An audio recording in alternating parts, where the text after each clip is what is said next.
Today we're going to talk about filters and Liquify and how to alter a photograph to spice it up a little bit or even to sharpen it up or make it look a lot nicer.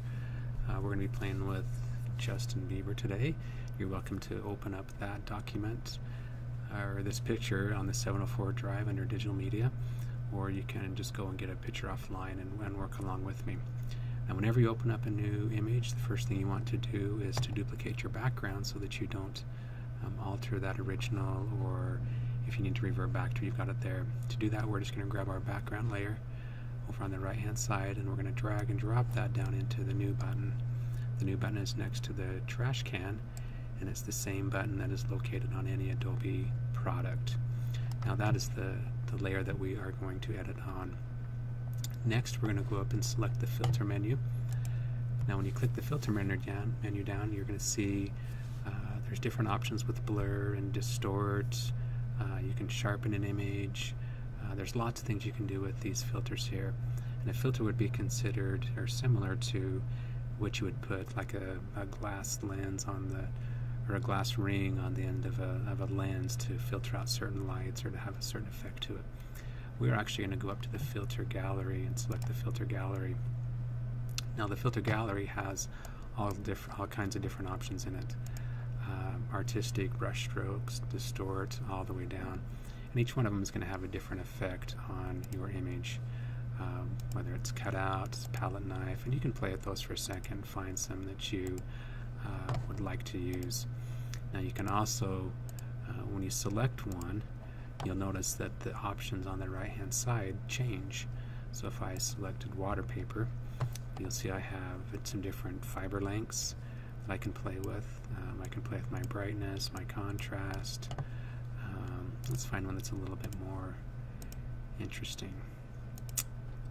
Film grain, you can change the grain, the number of grains, I guess you would say, maybe the highlight area, the intensity of it. But you can kind of see how that works. You can also layer the filters. Right now I have the film grain turned on. There's the new button again, that same one in all the Adobe stuff. If I click on that, that'll give me a double layer, and then I can go and change anything else, and I can add two different filters on that. If you want to see what it looks like without the original or back to the original, you could turn off the eyeballs and that would open that right up. So we're going to keep both of those on. We'll go ahead and close our filter. So just find something that you like and go ahead and close it out, and you'll see that works right on that background copy. Now I'm going to make another copy of our background so we can get another original of Fresh Justin. I'm going to drag and drop that one more time. Notice that I can't see that because he is underneath the original layer, so I need to take that background copy and click and hold and drag it above our filter there. Now this time I'm going to do something a little different. I'm going to use the same filters, but I'm going to use a selection tool to get some different options going. About the fourth one down, you'll have, yours might show the magic wand tool, but if you click and hold on that magic wand tool, the selection tool, you'll see one called quick selection. That is what we're looking for, is that quick selection tool. We're going to go out and we're going to select the wall all around Justin. So if I start clicking on the wall and I just click and hold, and then if I push my mouse around, that is going to push and select that whole background of that wall. Now you'll see that gives me a plus sign. If I happen to choose go into his hair and mess up right there, I can take stuff out. I can actually hold my Alt key down, and you'll see that plus sign will change to a minus sign. And while holding my Alt, I can select and deselect his hair. Okay, so you want to get that to where he is just selected. I need to add that little bit there again. Now when I go up to my filter, let's go up and select filter and the filter gallery again. You'll see, look what that does to that background. Let's delete, I'm going to delete the watercolor. Let's try a different background where we can really distort that, or no, that's not it either. Oh, I like that one. So that one kind of blurs that background for you. And this would be great for portraiture work. If you're out taking shots of somebody, you can get that nice blurred background look. I'm going to click OK, and you kind of see what that did. to the background, and it didn't affect Justin at all because he was not part of the selection. To get rid of the selection, I'm going to go up to Select and hit Deselect. You'll also see that there's a Control D there that will also do, it's a shortcut for your deselect, D for deselect. Let's select the background one more time. We're going to duplicate that one last time.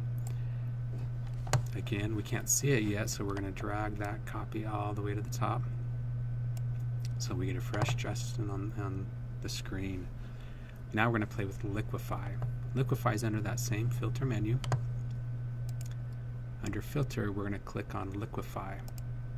That's going to open up another dialog box.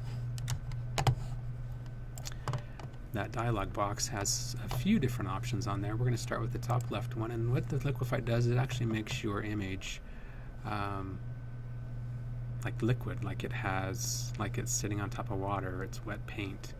So now I can come out here and I can just start pushing things around and really start moving your pixels around. Now if you get too mixed up or too messed up, I can go over to the right hand side and you'll see one that says Restore All.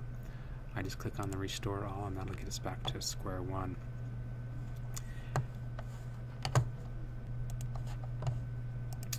Let's go over to these menus here on the top, or the tools on the top. You'll see the first one's a forward warp tool.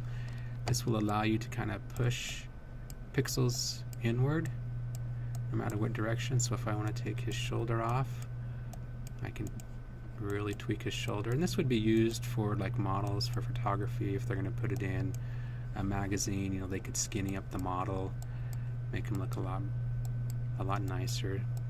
But that does go to show that we really don't know what we're looking at when we look in our magazines. It may not always be what it appears.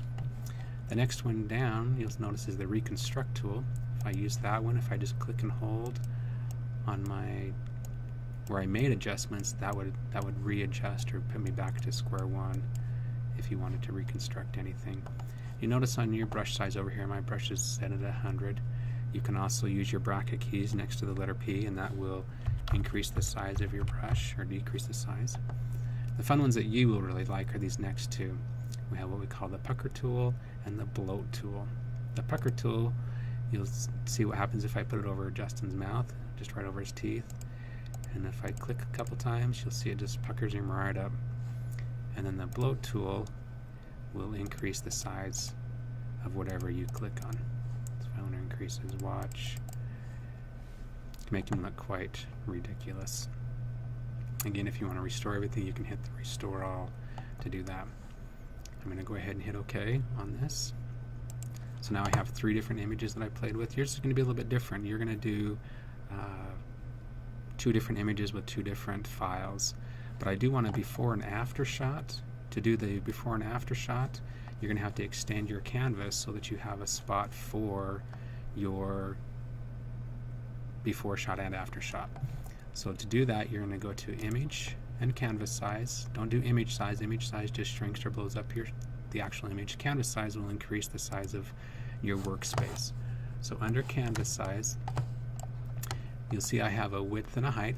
I'm just going to double my width. So that's going to be like 16.34. If I leave the anchor in the center, that's going to put space over on the left, and on the right it's going to stretch it from the center. I'm going to put my anchor on the left hand side, so then it stretches everything to the right. So now if I just hit OK, and you can want your color if you want the background or foreground. I just leave it white. That's going to be whatever it extends for you. I'm going to hit OK. That's going to extend my canvas. Now with my selection tool, I'm going to select my different layers, and then I'm going to just slide those over to the right hand side. And you'll see that kind of, I'm only going to see the top one because that's the one that is on the top layer. But what I'm looking for is a before shot and an after shot. And you'll do that with 2 different images. And you won't have the 3 layers. You're just going to have just the 1 layer that you'll have to deal with.